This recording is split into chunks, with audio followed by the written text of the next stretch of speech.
ولا حبيب محمد بن صالح الحامد ولا محمد بن علي ولا الدويلة ولا حبيب صالح بن محمد بن علي ولا الدويلة ولا محمد بن علي الحداد ولا حبيب عبد الرحمن بن محمد الحداد ولا حبيب عبد الرحمن بن علي بن شيخ أبو بكر بن سالم ولا حبيب عبد الله بن حسن ولا خيلة ولا حبيب محمد بن عبد القادر الجفري محمد بن عبد القادر الحبشي ولا حبيب حامد محمد بن سالم المصري ولا حبيب محمد بن حسين باعنقود ولا حبيب علي بن محمد باعنقود ولا حبيب أحمد الحبلوي ولا حبيب حسن بن الحبسان بن أحمد العدروس ولا حبيب أحمد أنيس بن شهاب الدين ولا حبيب علي بن سقاف السقاف ولا حبيب شيخنا سقاف ولا حبيب عبد القادر بن سن سقاف وسادة الأجداد ولا حبيب عبد الرحمن بن عبد القادر السقاف ولا حسن بن عبد الله ولا حبيب سقاف بن أحمد سقاف ولا حبيب عبد الله الرحمن باعنقود ولا محمد بن بكر باعنقود الشيخ عبد الله بن عبدود والأولياء تسعة وجميع أهل هذه البلدة وجميع ساداتنا العلويين من بنى عمر هذا المسجد سابقا ولاحقا ووالدينا ووالديكم وأمواتنا وأمواتكم أموات المسلمين والمسلمات والمؤمنين والمؤمنات ورسلهم وفروعهم أن الله يعلي درجاتهم في الجنة ويكثر مثوباتهم ويضاعف حسناتهم يحفظنا بالجاه من بهم ويعيد علينا من بركاتهم أسرارهم أنوارهم علومهم ونفحاتهم في الدين الدنيا والآخرة بسر أسرار الفاتحة. أعوذ بالله من الشيطان الرحمن الرحيم.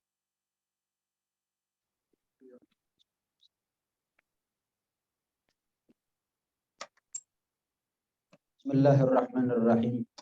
الحمد لله رب العالمين وأشهد أن لا إله إلا الله وحده لا شريك له شهادة نتخذها ذاخرة يوم الدين وأشهد أن سيدنا محمدا عبده ورسوله أفضل الأنبياء وسيد المرسلين اللهم صل وسلم وبارك وكرم ومجد وعظم على سيدنا وحبيبنا وشفيعنا وقرة أعيننا ومولانا محمد وعلى آله وصحبه أجمعين ولا حول ولا قوة إلا بالله العلي العظيم أما بعد سبحانك لا علم لنا إلا ما علمتنا إنك أنت العليم الحكيم رب اشرح لي صدري ويسر لي أمري واحلل عقدة من لساني يفقهوا قولي واهد قلبي وسدد به لساني اللهم أرنا الحق حقا وارزقنا اتباعه وأرنا الباطل باطلا وارزقنا اجتنابه واجعلنا من الذين يستمعون القول فيتبعون أحسنه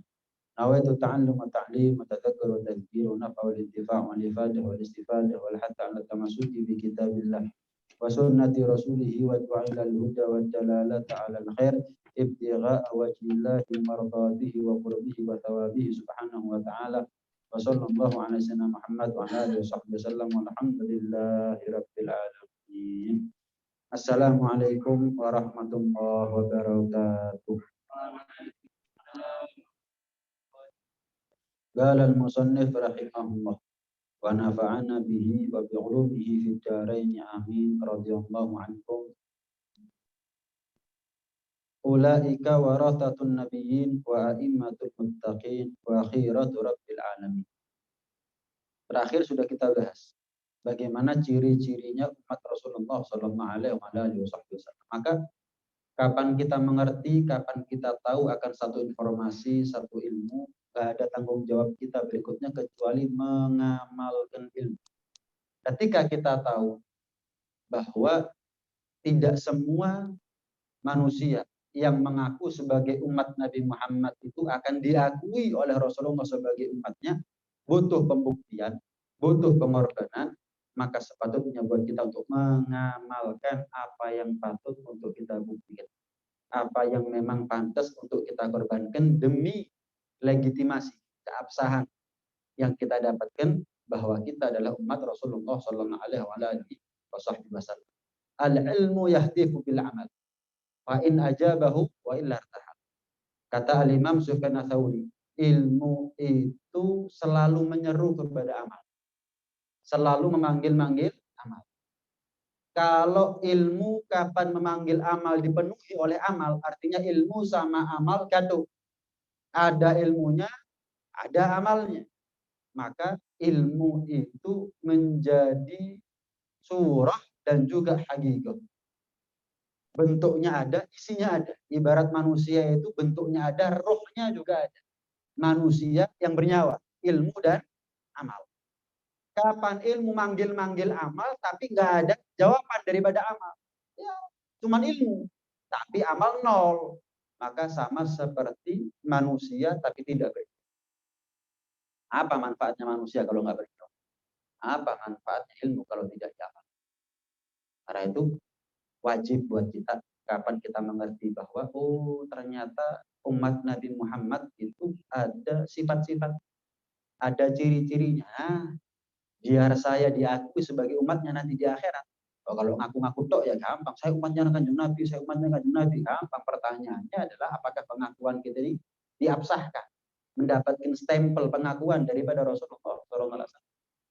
Kita ini nasibnya nanti di akhirat bukan ditentukan oleh pengakuannya kita, tapi ditentukan oleh sejauh mana pembuktian kita terhadap apa yang kita akui. Saya ngaku sebagai umatnya Nabi Muhammad. Pertanyaannya sejauh mana pembuktian kita, pengorbanan kita bahwa saya ini, kita ini semuanya pantas untuk diakui sebagai umat Muhammad. Sholatnya gimana? Zakatnya gimana? 5 rukun haji sudah terlaksana semuanya. Amar ma'ruf nahi munkar, saling memberikan nasihat satu sama lain dan seterusnya dan seterusnya. Itu adalah informasi buat kita tentang apa-apa sifat-sifat yang wajib untuk kita buktikan agar kita nanti di akhirat secepat mungkin, sesegera mungkin diakui sebagai umatnya Nabi Muhammad sallallahu alaihi wasallam. Al-ilmu alaik hatta ta'bala bih fahuwa lak. Ilmu itu kapan kita dapat pertama kali, itu menjadi beban. Menjadi beban. Tapi kalau kita berhasil mengamalkan ilmu tersebut, maka ilmu itu menjadi keberuntungan buat kita. Ilmu itu menjadi keberuntungan buat kita. Ibarat orang sakit, obat itu nggak enak. Siapa yang senang punya obat banyak? Obat itu kapan dipunya, kapan dimiliki, beban. Waduh, setiap hari harus makan, harus minum obat sekian kali selama sekian hari, pahit, ini itu harus makan dulu, kalau nggak makan nggak boleh minum obat, padahal saya ini sakit, makan aja nggak nafsu dan seterusnya. Dalam keadaan beban. Tapi kalau sudah diminum itu obat, maka obat itu akan menjadi berfungsi. Obat itu akan ada manfaat, ada gunanya. Sama ilmu. Apa bentuknya ilmu? Nggak ada bentuknya itu. Ilmu itu akan ada manfaat dan gunanya kapan ilmunya kita amalkan. Nah, anak punya ilmu, tapi nggak ngamalkan ilmunya, nggak ada manfaat anaknya bagi orang tua. Tapi kapan anak ngamalkan ilmunya, nah, orang tuanya mendapatkan manfaat daripada anak dengan bakti. Santri nyantri puluhan tahun, belajar ilmu agama puluhan tahun, hafal ini, hafal itu, tapi nggak diamalkan. Apa manfaatnya dia bagi gurunya? Nah, tapi santri sedikit ilmunya diamalkan, banyak ilmunya diamalkan. Nah, santri seperti ini yang bermanfaat, yang berguna, yang ada nilainya di sisi guru. Pernah sekali waktu Ibrahim bin Adham, seorang ulama besar, ahli sufi. Beliau pernah sekali waktu jalan-jalan di kota Mekah. Kemudian beliau menemukan satu batu. Di batu itu terukir kalimat Eglibni ta'lam. Balik aku, kamu akan tahu. Seolah-olah menunjukkan batu ini ada rahasia di balik. Balik aku, maka kamu akan mendapatkan satu pelajaran. Dibalik. Ketika dibalik ternyata isinya adalah pikiran yang lain. Anta bima ta'lam la ta'mal. Kaifa ta'mal bima la ta'lam. Kamu atas apa yang kamu tahu nggak ngamalkan. Sekarang kamu mau cari tahu sesuatu yang kamu belum mengetahuinya. Ibrahim bin Adham mendapati satu batu. Di batu itu terukir. Balik, kamu akan dapat ilmu. Dibalik. Ternyata dapat ilmu betulan. Benar. Apa? Kamu, wahai Ibrahim, atas ilmu yang kamu punya, belum ngamalkan. Apa perlunya kamu nyari ilmu yang belum kamu tahu? Yang ilmu yang kamu tahu aja belum diamalkan. Intinya di sini adalah bagaimana ilmu itu harus diamalkan. Beberapa pertemuan kita bahas tentang sifat-sifat umat Nabi Muhammad. Ciri-ciri umat Muhammad. maka tugasnya kita adalah mengamalkan ilmu tersebut. Jelas ya. Barang siapa di antara umat Nabi Muhammad yang memiliki sifat-sifat di atas umat Nabi Muhammad, sholat, puasa, zakat, haji, baca Quran, menuntut ilmu, dan seterusnya, dan seterusnya. Maka siapapun di antara kita yang memiliki sifat-sifat di atas, maka warasatul nabi, kita adalah pewarisnya para nabi. Kapan kita dapat ilmu? Coba sebutin. Ada nggak ilmu yang kita punya yang bukan dari nabi? Jelas nih ya. Semua ilmu yang kita punya dari nabi. Berarti kalau kita mendapat ilmu sedikit banyak, kita ini telah mendapatkan warisannya nabi. Jelas ya. Abu Hurairah radhiyallahu anhu pernah lewat pasar. Gumun, heran Abu Hurairah tuh melihat banyak orang di pasar dalam keadaan nganggur. Ya, bercengkrama, ngobrol, jual beli, tapi nggak ada faedahnya, nggak ada untungnya. Gitu. Tegur, apa perlunya kalian hidup ada di sini? Apa perlunya kalian duduk-duduk ada di pasar itu? Sementara warisannya Nabi dibagi-bagi ada di masjid. Wah, bingung. Pikirannya orang warisannya Nabi sandalnya mungkin, bajunya mungkin, uangnya mungkin. Wah, langsung seketika. Sumingin kemana suaranya hilang, tak tinggal balas ya. Apa agensi? Masjid Nabawi saat.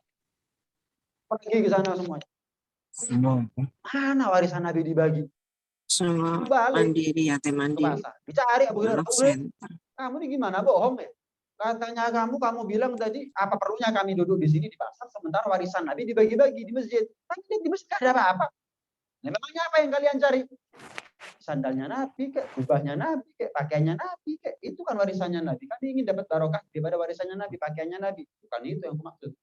Nabi innal anbiya lam warithu dinaran wala dirham, innama warathu al-ilma. Para nabi itu kata Rasulullah SAW dalam sabdanya tidak mewariskan dinar dan dirham. Nabi Sulaiman, mana hartanya? Mana hartanya? Nabi Dawud, kan raja Nabi Dawud itu ya. Mana tahtanya? Ya, Nabi Dawud itu punya 100 istri. Karena memang dalam syariat saat itu tidak dibatasi untuk memiliki istri berapa. Nabi Dawud punya 100 istri. Mana istrinya? Satu aja. Satu aja. Jelasin ya. Para nabi tidak mewariskan dinar dirham, tidak mewariskan harta tahta, tidak mewariskan dunia. Apa yang mereka wariskan cuma satu. Apa itu? Al-ilm, yaitu ilmu agama. Kapan kita dapat ilmu agama? Sedikit banyak. Kita telah mendapatkan warisannya Nabi. Seperti kita sekarang. Ini kita sedang berebut untuk mendapatkan warisannya Rasulullah SAW. Paham ya? Kapan kita sekarang tahu satu hal, kemudian kita amalkan, tahu satu hal, kemudian kita amalkan, maka kita akan menjadi pewaris yang betul-betul pewaris Nabi. Apa? Nabi bukan cuma kaya ilmu, tapi kaya amal. Kalau kita sekarang punya ilmu kaya, maka tugasnya kita berikutnya adalah memperkaya amalnya kita. Agar betul-betul kita menjadi warasatul nabiyin, pewarisnya para nabi dan para pemimpin daripada orang-orang yang bertakwa. Pernah diceritakan. Maaf, ada orang buta. Ini cerita dari Hadramut Yaman. Ada orang buta, ya di Hadramut itu bukan seperti di sini. Kalau di sini masjid banyak, kemudian setiap masjid ada ustadznya. Ya, ulama banyak. Di zaman itu masjid dikit, nggak semua masjid ada pengajian. Ulama juga dikit, maka orang butuh upaya ekstra untuk ketemu sama ulama, untuk menuntut ilmu agama. Al-Habib Ahmad bin Zainal Habsyi itu, ya, muridnya Al-Imam Al-Haddad Sahibur Ratib, itu jalan kaki kurang lebih hampir 40 kilo setiap hari. Selama berapa tahun? 40 tahun. PP 80 kilo. Sangunya cuma kurma sama air. Loh, Bib, cek ngoyo ya, Bib. Adalah cuma untuk nuntut ilmu agama. Karena mereka, orang-orang soleh tahu kebutuhan primer ilmu agama. Mau nggak mau harus punya ilmu agama. Saya kasih gambaran. Di Kelayatan Gang 3 nggak ada makanan sama sekali. Nggak ada. Orang kalau mau makan, orang kalau mau minum harus pergi ke Pasuruan.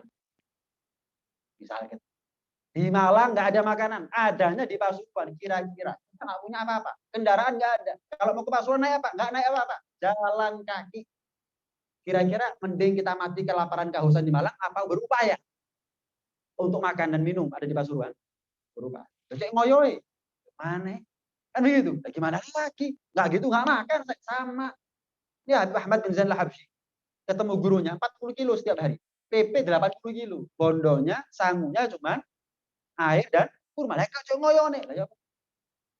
Di kotanya saat itu belum ada ulama. Satu-satunya ulama yang paling dekat 40 kilo jarak. Jalan kaki. 40 tahun. 40 tahun ya Allah. Apa artinya usahanya kita datang ke sini sekarang? 40 langkah kalau kita ke sini. Bukan 40 kilo. Ya, itu pun belum tentu istiqomah gitu. Singkat cerita, ada seorang yang soleh ya, belajar untuk ilmu agama. Dia targetnya cuma satu, belajar satu hadis pulang diamalkan. Terus gak usah kakek. Keluar kota tadi. Maaf karena buta dituntun sama anaknya perempuan.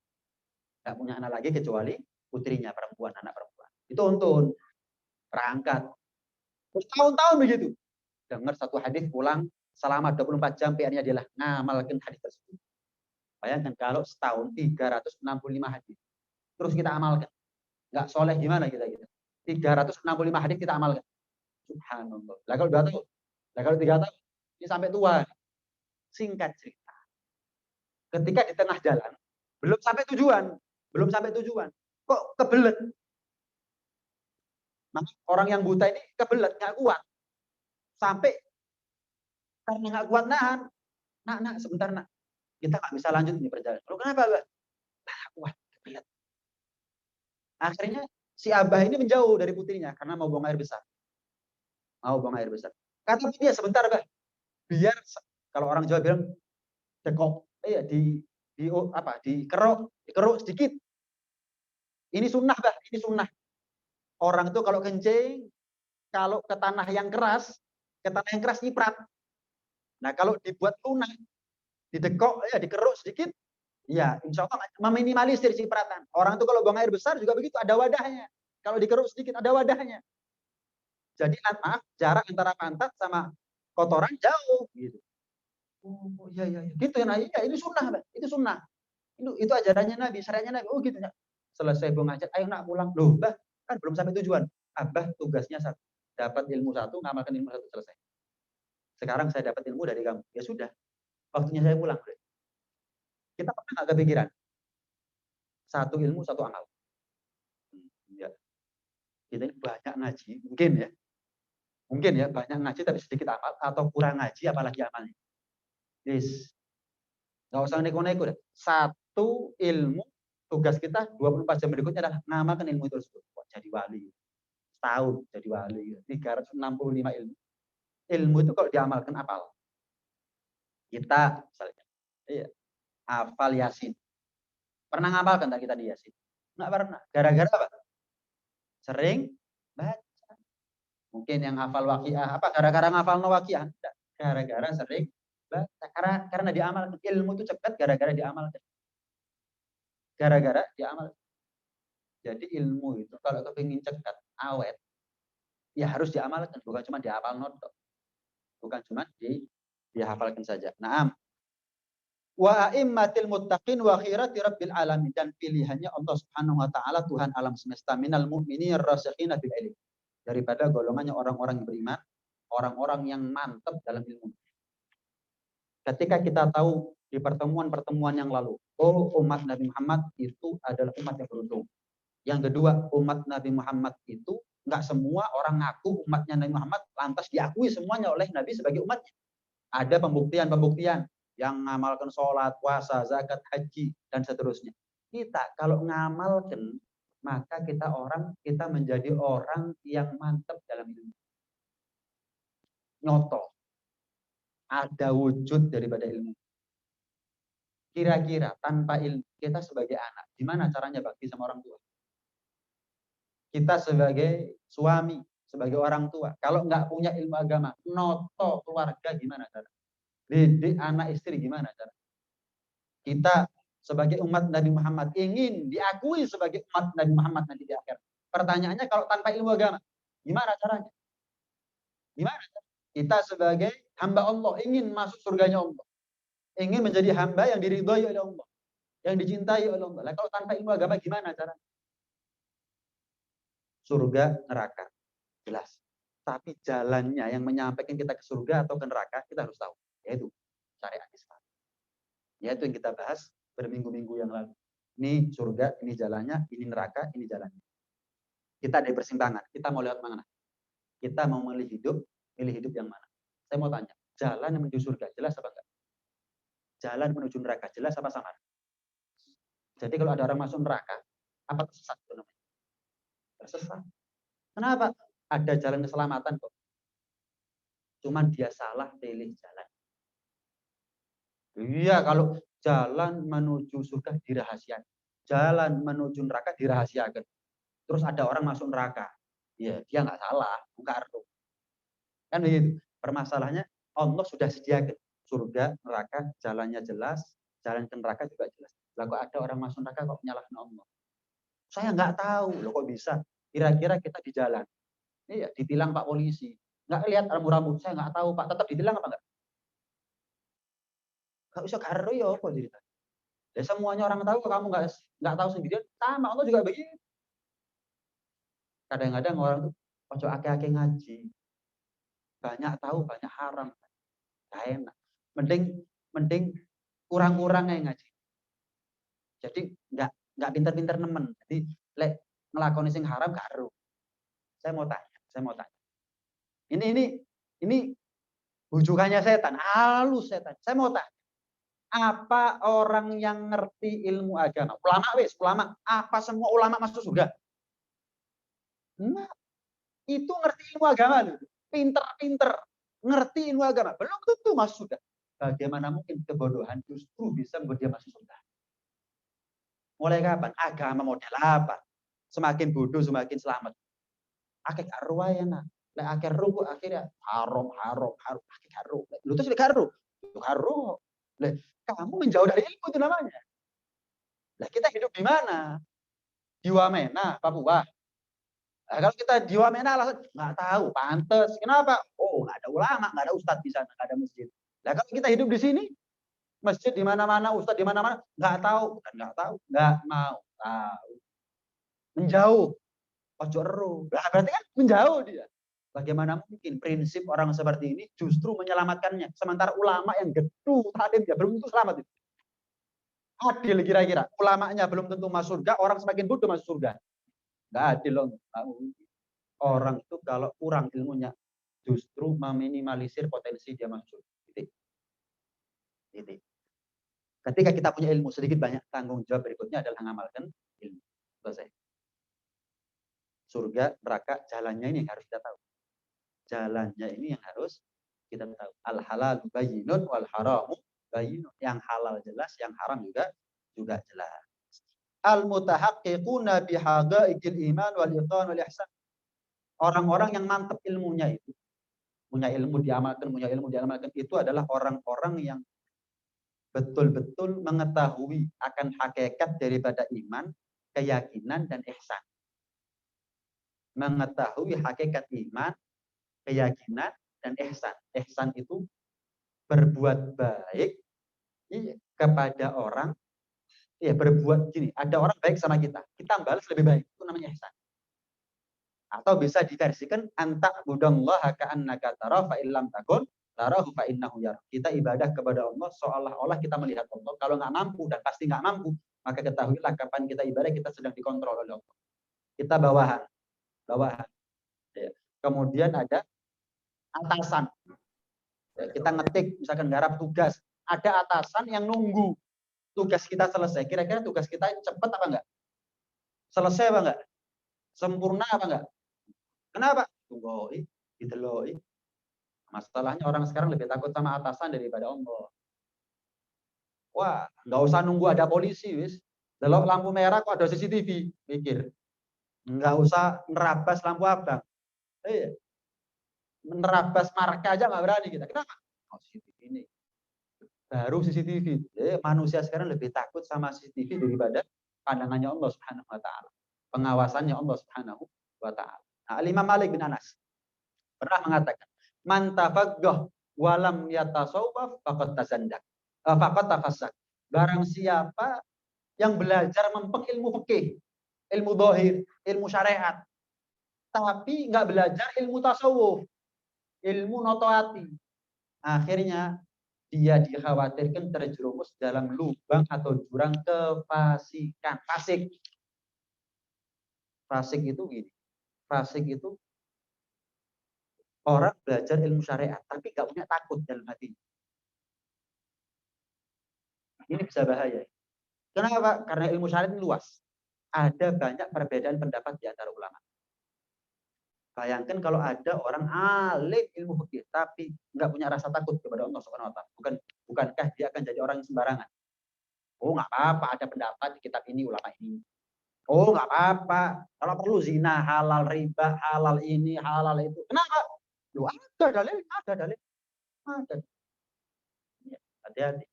Ilmunya mantap, tapi hatinya apa? Bobrok. Ilmunya mantap, tapi hatinya bobrok. Wah, salah sih digolekno dalil. Salah. Wah, bolak-balik kita. Yo apa carane ulama iku mau omongane bener. Boleh. Enggak punya rasa takut lagi sudah kepada Allah. Ucapan itu sudah jelas-jelas nyerempet murtad itu sudah. Tapi digolekno dalil. Artinya ilmunya mungkin ilmunya benar, tapi kalimatul haq urida bihal batil. Kalimat yang hak tapi yang dikehendaki sebetulnya batil. Ilmunya benar, tapi yang dikehendaki adalah kebatilan. Hati. Kenapa?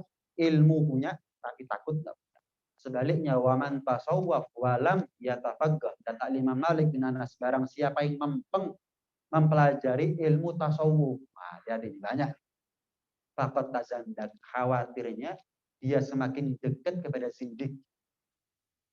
Ilmu tasawuf mempeng, ilmu urusan hati mempeng, tapi diajari wudhu nggak mau. Kau tahu, sudah pernah hatam urusan wudhu, urusan sholat, urusan puasa, urusan zakat, terus mari. Ilmu fikih nggak mau. Ilmu dohir, ilmu syariat nggak mau. Mele-mele kalau. Ceramahnya bahas apa ini? Oh, bahas hati. Oh, aku teko. Ceramahnya bahas apa? Bahas cara-caranya orang sholat dengan benar, rukun-rukunnya. Mempeng. Bahasa kita apa? Ya Ulumuddin teko. Bahasa kita apa? Safinah. Safinah. Kelas 3 bahasa kita. Tahu ahli. Enggak tahu kalau lupa gimana?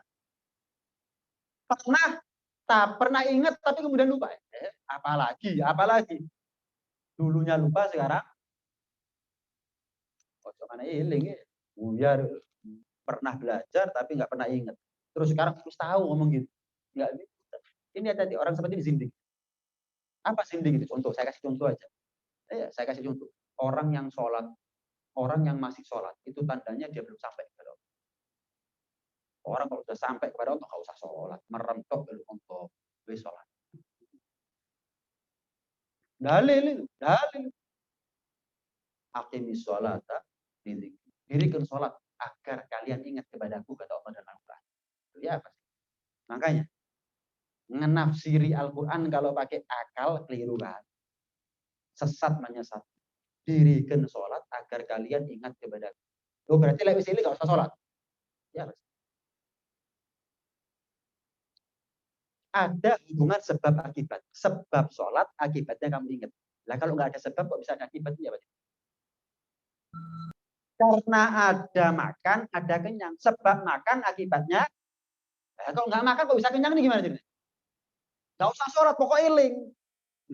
Kok iso? Kok nggak sholat, tapi eling ya apa ceritanya?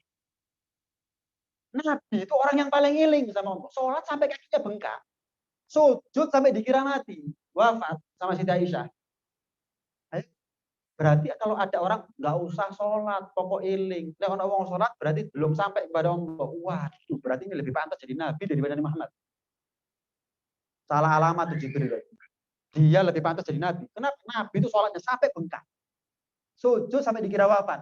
Berarti kan nggak sampai itu masih Allah, Rasulullah itu. Kurang tutup ya. Dia sampai berarti. Keliru besar. Kenapa? Ilmu syariatnya 0. Ilmu rokaatinya 6. Hati-hati. Satu yang selamat dari 3 sifat, dari 3 golongan. Apa itu? Man tafaqqah wa tasawwaf faqad tahaqqaq. Orang yang ilmu fikihnya mantap, ilmu syariat, ilmu zahirnya mantap, ilmu batinnya, ilmu tasawufnya, rasa takutnya dalam hatinya kepada Allah juga mantap. Ini orang yang mantap dalam ilmunya. Kita dengar nasihatnya masuk, kita lihat orangnya top, tindak tanduknya, perilakunya layak untuk ditiru. Layak untuk ditiru. Kenapa? Mutahaqqiq, karena dia menjadi orang yang punya ilmu dan amal. Ilmunya mantap, amalnya mantap. Ibarat manusia dan ada nyawanya, manfaat. Ada gunanya. Orang itu kalau ada nyawa sama ilmu itu, kalau disertai dengan rasa takut, pengamalan, implementasi daripada ilmu yang dia punya, maka dia akan menjadi orang yang berguna bagi masyarakat. Al-waqifuna ala asrarillah fi mulkih wa malakutih. Dan orang-orang yang mantap ilmu agamanya, itu adalah orang-orang yang betul-betul mengetahui asrornya Allah. Rahasia-rahasianya Allah Subhanahu wa ta'ala fi mulkih wa malakutih, di dalam semua kerajaan-kerajaannya Allah, min tariqil kashfi wal ayan, secara nyata, secara kasat mata, secara tembus pandang dan seterusnya. Makanya ada istilah al-arif billah, orang yang kenal Allah Subhanahu wa ta'ala. Orang itu step by step, tahap demi tahap, sedikit demi sedikit. Kalau dia ngamalkan ilmu, nyari ilmu, nyari ilmu, amalkan.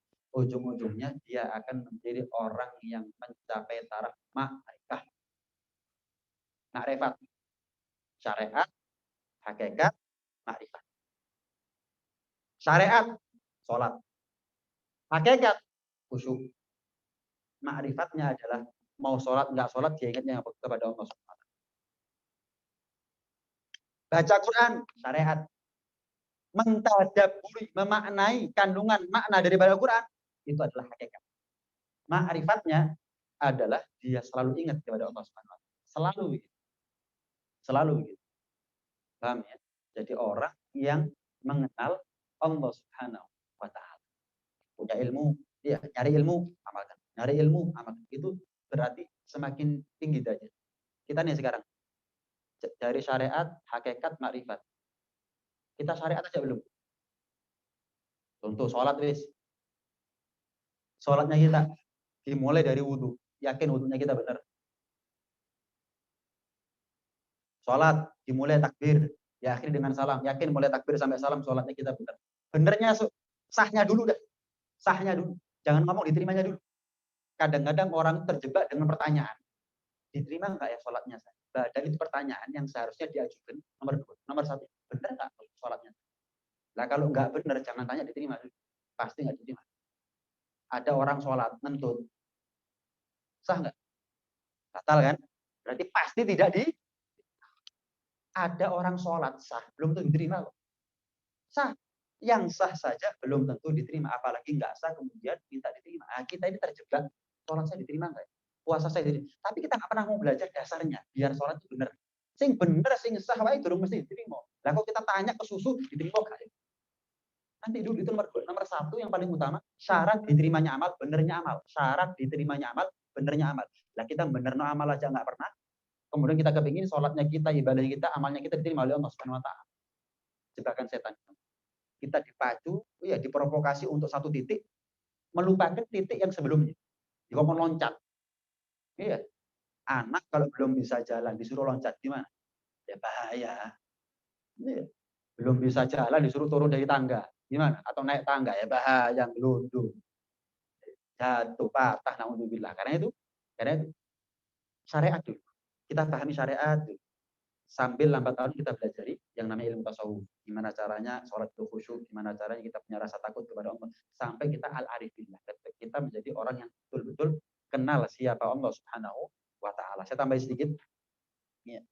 Wa mafasu bihadhil manaqib, dan tidaklah seseorang itu beruntung dengan perangai-perangai di atas umat Nabi Muhammad yang intinya umat Nabi Muhammad yang diakui sebagai umatnya oleh Rasulullah SAW. Tidak akan kita ini berhasil mencapai derajat tersebut wala wasalu ila hadhil maratib.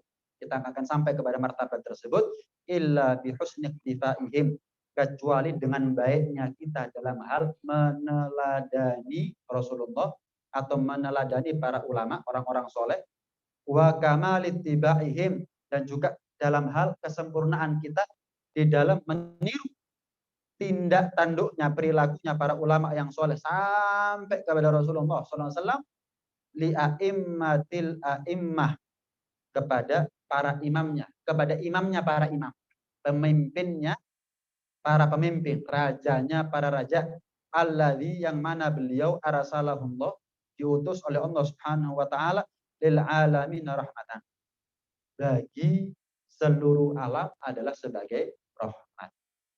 Dalam satu makalah Al-Imam Al-Junaid radhiyallahu ta'ala anhu warḍah mengatakan, at-turuqu ilallah kulluha masdudah. Jalan yang bisa menyampaikan kita kepada Allah semuanya tertutup. Illa, kecuali. Apa pengecualiannya? Ala man iqtafa athara Rasulullah sallallahu alaihi wasallam. Kecuali bagi mereka yang menapaki, meneladani dan meniru, meletakkan kakinya di jejak Rasulullah sallallahu alaihi wasallam. Ditapak kakinya Rasulullah sallallahu alaihi wasallam. Coba bayangkan. Kita kira-kira bisa sampai kepada Allah tanpa Rasulullah? Bisa kita sampai kepada Allah tanpa Rasulullah? Bisa kita mengenal Allah tanpa Rasulullah? Bisa kita sholat tanpa Rasulullah? Bisa kita ini wudhu, bisa kita ini apapun tanpa Rasulullah. Sebutkan satu hal yang bisa membuat kita sampai kepada tanpa Rasulullah. Oh, ini saya punya jalan tol antara saya sama Allah, enggak melalui Rasulullah. Kira-kira bisa? Makanya dikatakan anta babullah fa ayyumri'in ata min ghairika liyadkhul. Engkau ya Rasulullah pintunya Allah. Siapapun ingin sampai kepada Allah, masuk dalam rumah tapi enggak melalui pintunya, enggak akan sampai, enggak akan masuk.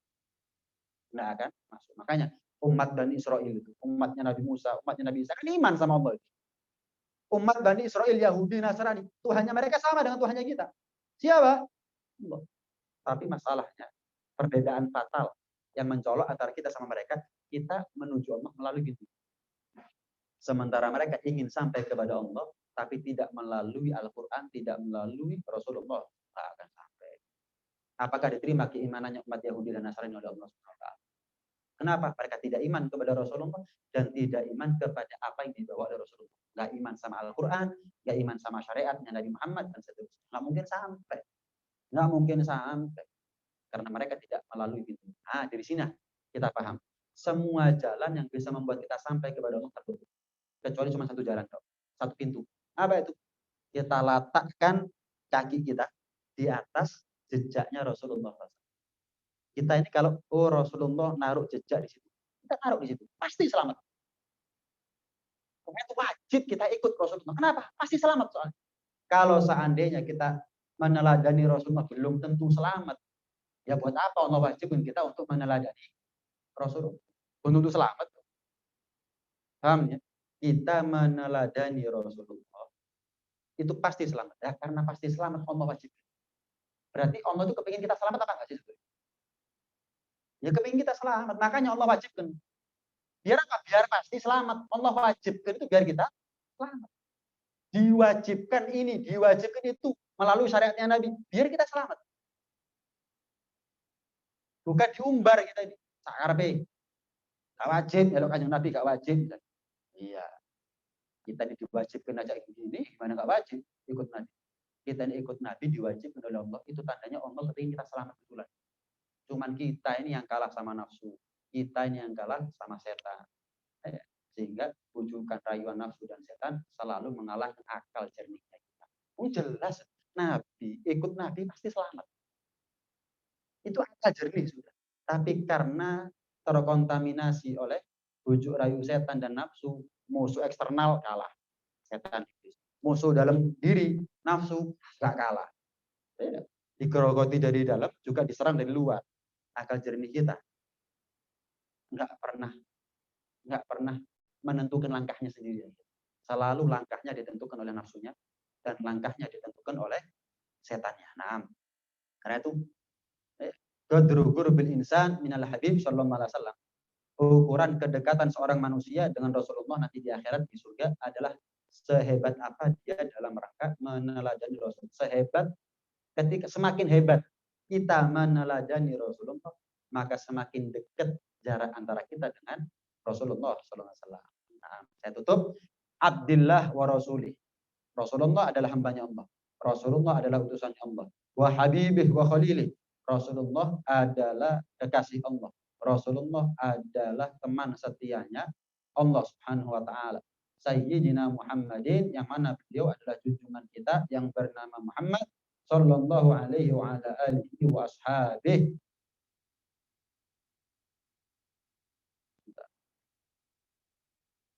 Wa ashabihi, larinya kemana? Wa kamal ittiba'i li imamil a'immah alladzi arsalahu Allah sallallahu alaihi wa ala alihi wa ashabihi wa sallam fi kulli hinin wa awan salatan wa salaman daimaini bidawamillahil malikid dayyan. Apa dayyan? Ad-dayyan itu adalah Allah, Tuhan yang maha membalas. Tuhan yang maha membalas. Orang yang berbuat baik balasannya dari Allah.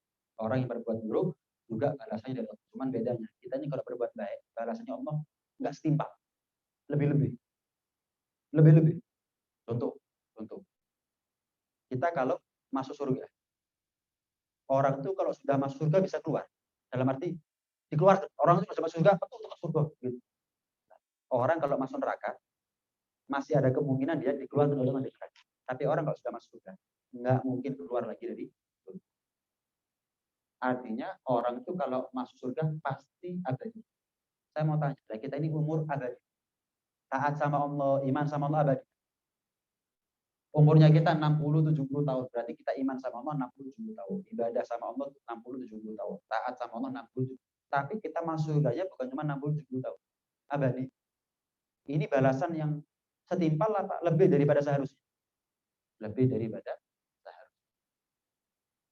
Ketika Allah memberikan pahala kepada kita karena rahmatnya. Karena rahmat. Beda kalau kita berbuat dosa. Maksiat sekali, dosa ini bisa setimpal. Allah kalau ngasih pahala kepada kita atas dasar rahmat. Allah kalau ngasih dosa kepada kita itu atas dasar keadilannya. Tidak ada yang namanya, kan pahala berlipat ganda ada. Pahala berlipat ganda ada. Tidak ada yang namanya dosa berlipat ganda. Kecuali kalau dia berbuat maksiat di waktu-waktu mulia dan di tempat-tempat yang mulia. Ramadan kok maksiat, maka nilai dosanya beda ketika di luar Ramadan dia maksiat. Di Mekah kok maksiat, beda sama orang Malang maksiat di Malang. Beda. Kalau kita ibadah, kalau kita maksiat di waktu-waktu mulia dan di tempat-tempat yang mulia, itu baru ada yang namanya dosa berlipat ganda, double-double. Tapi secara umum, maksiat sekali, dosanya sekali. Sebaliknya, kalau pahala, ada pahala yang berlipat ganda. Tapi nggak nunggu berlipat gandanya pahala itu ketemu dulu dengan waktu yang mulia, ketemu dulu dengan tempat yang mulia. Enggak. Contohnya kita di Malang, sholat sendiri sama sholat berjamaah, beda enggak? Apa nunggu waktu yang mulia, di tempat yang mulia kita sholat? Dimanapun kita berjamaah, sendiri sama berjamaah, beda 70 kali lipat. Sholat pakai siwak sama nggak pakai siwak misalnya. Sholat pakai siwak sama nggak pakai siwak. Yeah. Kalau kita sholat pakai siwak, 70 derajat daripada sholat nggak pakai siwak. Apa nunggu di Mekah dulu siwakan baru dapat pahala berlipat ganda? Enggak. Apalagi kalau pas di Mekah Madinah kita ibadah. Apalagi kalau pas di momen-momen mulia seperti Ramadan kita banyak ibadah. Dilipat ganda itu lebih-lebih oleh Allah Subhanahu wa taala. Tapi nggak nunggu tempat yang mulia, nggak nunggu waktu yang mulia dilipat gandakan pahala. Kapanpun kita bisa dilipat gandakan pahala. Tapi untuk maksiat, untuk dilipat gandakan dosa, nunggu ketemu waktu yang mulia atau tempat yang mulia. Ini tanda. Berarti kesempatan kita untuk masuk surga bergelimang pahala itu besar. Kenapa? Maksiat gini. Berbuat taat sedikit, pahalanya lebih-lebih. Maksiat sepisan, dosanya sepisan. Kan begitu ya? Berarti kalau kita pakai matematika, ya berarti seharusnya kita ini masuk surga sudah. Kenapa? Taat sedikit, pahalanya banyak. Maksiat satu kali, dosanya sepisan. Berarti kan tanggungan pahalanya kita banyak. Pertanyaannya, kalau ada orang nanti di akhirat ditimbang, dihisab, dosanya luwih akeh timbang taat.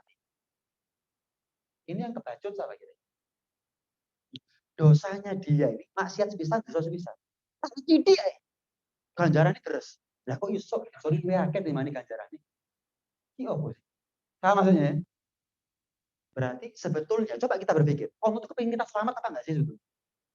Kalau Allah kepingin kita enggak selamat, maksiat tidik dosa yakin. Taat tidik, yo pahala tidik. Itu kalau Allah nggak kepingin kita selamat. Tapi kebalikannya, itu tandanya Allah kepingin kita, kok ada orang nggak selamat? Allah yang salah. Allah sudah punya kepingin. Dia enak no sudah. Wah, apalagi sering saya baca. Kita jadi umatnya Nabi Muhammad. Kalau Allah kepingin kita nggak selamat, enggak Allah jadikan kita umatnya Muhammad. Kenapa umat terdahulu banyak yang nggak selamat daripada yang selamat? Kecuali satu umat Muhammad banyak yang selamat daripada yang selamat. Apa buktinya? Penduduk surga yang paling banyak umatnya siapa? Itu tanda umat Nabi Muhammad adalah umat yang paling banyak selamat daripada yang nggak selamat. Loh, kita sudah beruntung jadi umat Nabi Muhammad. Nah, kalau sih nggak selamat, ya kurang baik apa? Sudah iktikadnya Allah Subhanahu Wa Taala untuk menyelamatkan kita. Kita tinggal kitanya. Ini tinggal kitanya. Jalan ini sudah enak toh.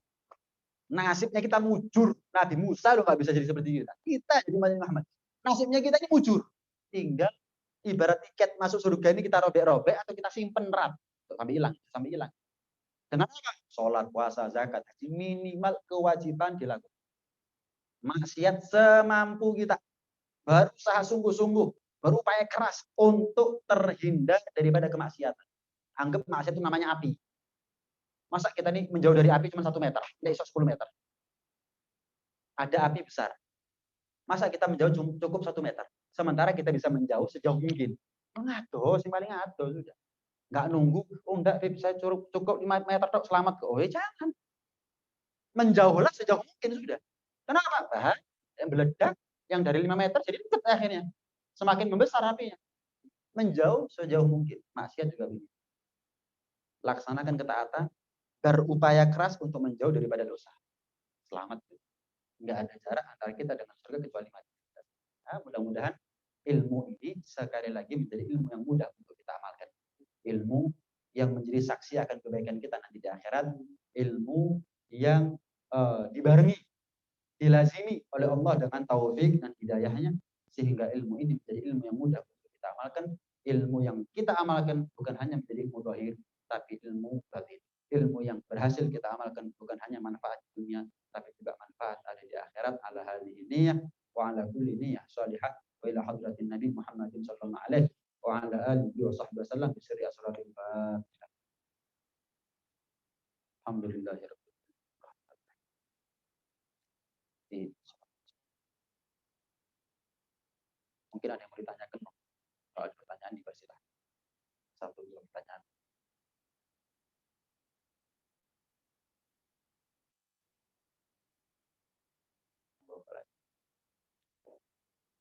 Biar cukup.